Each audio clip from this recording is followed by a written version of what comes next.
अस्सलाम वालेकुम। आज हमारा लेक्चर नंबर 3 है ब्रांचेस का। तो सबसे पहले जो आपकी ब्रांच है वो बायोकेमिस्ट्री है। तो बायो का आप लोगों को मतलब पता होगा, मींस लाइफ। तो बायोकेमिस्ट्री में हम क्या पढ़ते हैं? It is the branch of chemistry that study life through chemical processes. यानी आप लाइफ को केमिकल रिएक्शंस और केमिकल प्रोसेसेस के थ्रू समझने की कोशिश करते हैं। जैसे फॉर एग्जांपल फोटोसिंथेसिस की बात करें।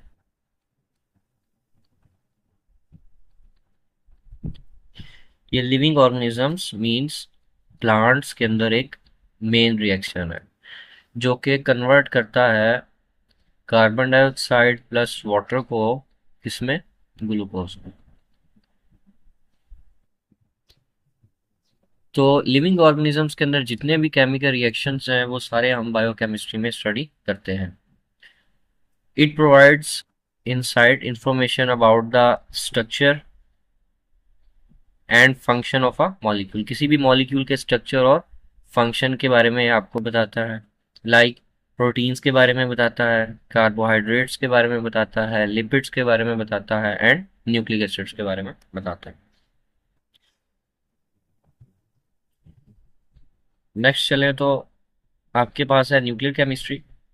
अच्छा, इससे पहले आपको पता होना चाहिए कि रिएक्शंस ना केमिस्ट्री में दो तरह के आप पढ़ोगे, नॉर्मली होते भी यही हैं।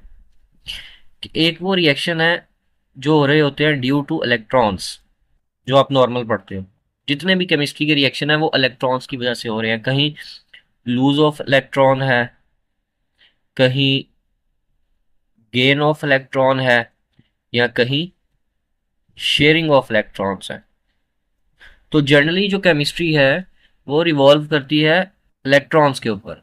बट कुछ ऐसे रिएक्शंस हैं जो होते हैं इनसाइड द न्यूक्लियस, मतलब न्यूक्लियस के अंदर वो रिएक्शंस हो रहे होते हैं। लाइक ये आपके पास न्यूक्लियस है एक एटम का, न्यूक्लियस के अंदर क्या क्या होता है? आपके पास प्रोटॉन्स होते हैं एंड न्यूट्रॉन्स होते हैं। तो अब ये वो रिएक्शन है जिसमें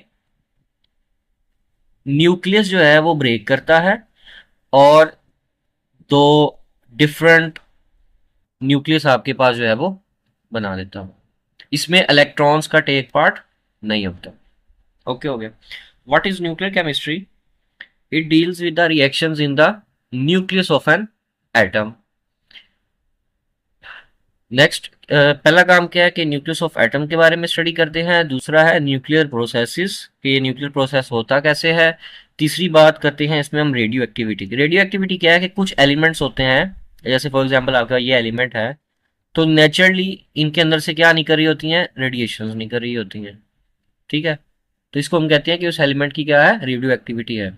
और फोर्थ किसके बारे में हम बात करते हैं? ट्रांसफॉर्मेशंस, कि एक न्यूक्लियस का दो डिफरेंट न्यूक्लियस में ट्रांसफॉर्म हो जाना। ठीक है, दो में भी हो सकता है, इसमें ये भी हो सकता है कि आपके दो छोटे न्यूक्लियस जो हैं वो मिले और ट्रांसफॉर्म हो जाए एक बड़े न्यूक्लियस में। ओके, तो ये भी हो सकता है। इसकी एप्लीकेशंस क्या हैं? एग्रीकल्चर में इसकी एप्लीकेशंस हैं, मेडिसिन में है, इंडस्ट्री में है एंड रिसर्च वगैरह में। नेक्स्ट आपके पास ब्रांच आ जाती है पॉलीमर केमिस्ट्री। अब पॉलीमर्स क्या होते हैं? ये एक बहुत वास्ट फील्ड है। आपकी जितनी भी मॉडर्न वर्ल्ड की चीज़ें हैं वो सारी पॉलीमर से मिलकर बनी हुई हैं। अगर आप देखें तो आपके मेटल के अलावा और जो सीमेंट और ये बजरी और ये रेत वगैरह के अलावा जितनी भी आपकी चीज़ें हैं, आपका पेन, आपके टूथब्रश, आपके क्लॉथ्स, सब कुछ जो है वो किससे बने हुए हैं? पॉलीमर्स से। तो पॉलीमर्स क्या हैं? पॉलीमर्स हैं कि पॉलीमर्स कहते हैं छोटे छोटे मॉलिक्यूल्स, इनको हम कहते हैं मोनोमर। ये एक मॉलिक्यूल है ना, तो इसको हम क्या क्या कहेंगे? मोनोमर। अब छोटे छोटे मॉलिक्यूल्स आपस में मिलते जाते हैं और एक बड़ी सी चेन सा स्ट्रक्चर बना लेते हैं, और ये जो चेन का स्ट्रक्चर बनता है इसको हम क्या कहते हैं? पॉलीमर। ओके, एक होगा तो उसको क्या कहेंगे? मोनोमर। इनके दरमियान ये लिंक बनता जाएगा तो इसको हम क्या कह देंगे? पॉलीमर। तो पॉलीमर्स क्या है? These are the large molecules made by linking monomers, यानी आप मोनोमर्स को लिंक करोगे तो आपके पास जैसे ये एक मोनोमर है, ये एक मोनोमर है, तो ये आपस में क्या है, लिंक हुए हैं और एक बड़ा सा स्ट्रक्चर बनाती है। इन मोनोमर्स को हम कहते हैं बिल्डिंग ब्लॉक्स। बिल्डिंग ब्लॉक्स इसलिए कहते हैं क्योंकि इनकी वजह से पॉलीमर बन रहा होता है। मतलब एक ये लगा, फिर दूसरा लगा, फिर तीसरा लगा, फिर चौथा, फिर पांचवा, ठीक है। इसको कहते हैं जैसे एक बिल्डिंग बनाने के लिए आपको ईंट की जरूरत पड़ती है, तो एक पूरी की पूरी दीवार के अंदर हजारों की तादाद में ईंटें होती हैं, ठीक है। तो जो एक ईंट है उसको हम क्या कहेंगे, बिल्डिंग ब्लॉक। इसी तरह एक मोनोमर को क्या कहेंगे, बिल्डिंग ब्लॉक। समझ गए। पॉलीमर केमिस्ट्री का फोकस क्या है? It's main focus is on the properties, structure, synthesis of polymers and macromolecules. Examples हैं कुछ नेचुरली अकरिंग की पॉलीमर्स में, आपके पास प्रोटीन्स आ जाती हैं, ये नेचुरल है। सेलुलोज पॉलीमर नेचुरल है, एंड न्यूक्लिक एसिड ये नेचुरल है। कुछ ज्यादातर जो है वो आर्टिफिशियल भी हैं, जैसे आपके पास प्लास्टिक हो गया, आर्टिफिशियल है, ठीक है। इसी तरह आपके पास नाइलॉन हो गया,